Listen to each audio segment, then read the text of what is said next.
इस बंदे ने पहले अपनी गर्लफ्रेंड का तेज धारदार हथियार से मर्डर किया।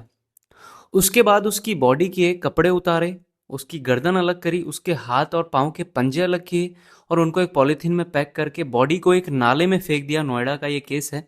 बॉडी को एक नाले में फेंक दिया। उसके बाद जो हाथ और पैर थे उसको अपनी बस के नीचे कुचलने की कोशिश करी, जिसमें वो कामयाब भी हो गया। अगले दिन जब लोगों ने देखा कि नाले में बॉडी पड़ी है जिसमें महिला के शरीर पर एक भी कपड़ा नहीं है, धड़ अलग है, पंजे कटे हुए हैं, पुलिस को फोन किया जाता है। पुलिस जांच करती है जहां पर 5,000 के आसपास सीसीटीवी कैमरा को स्कैन किया जाता है, जिसमें लगभग 1100 गाड़ियां कैप्चर होती है और उन 1100 गाड़ियों में से 44 गाड़ी ऐसी होती है जिन पे पुलिस का शक जाता है और उन 44 में से एक प्राइवेट एसी बस ऐसी होती है जिसका जब पुलिस पता लगाती है तो इस शख्स का नाम मोनू सिंह था, जो इस गाड़ी का ड्राइवर था।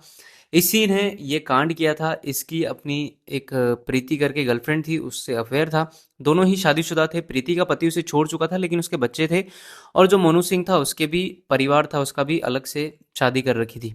यहाँ पर दोनों का अफेयर चलता है, लेकिन यहाँ पर ये बताया जा रहा है कि जो प्रीति है उसे एक ज़मीन खरीदनी थी, जिसके लिए वो मोनू से बार बार प्रेशराइज कर रही थी मोनू को कि मुझे कुछ पैसे दो ताकि मैं ज़मीन खरीद सकूं नोएडा के आसपास। अब यहाँ पर मोनू की तो फैमिली थी, तो वो अपनी फैमिली को भी देखता था, बस अफेयर में था। लेकिन अब यहाँ 5 नवंबर को दोनों ही बस के अंदर बैठकर नाश्ता करते हैं, जहाँ पर दोनों के बीच में बहुत भयंकर कहासुनी हो जाती है और मोनू उसका मर्डर कर देता है, जैसे कि मैंने आपको शुरू में बताया। अब यहाँ पर जब मोनू को पकड़ा गया तब उसने बोला कि अगर आप, पुलिस को बोलता है कि अगर आप मेरे पास नहीं आते तो कुछ दिनों में मैं ही आपके पास आता था, क्योंकि मुझे इस मर्डर का जो इल्ज़ाम है मेरे ऊपर जो मैंने किया है, मुझे बहुत ज़्यादा पछतावा है इसका और मुझे जेल की सज़ा होनी चाहिए।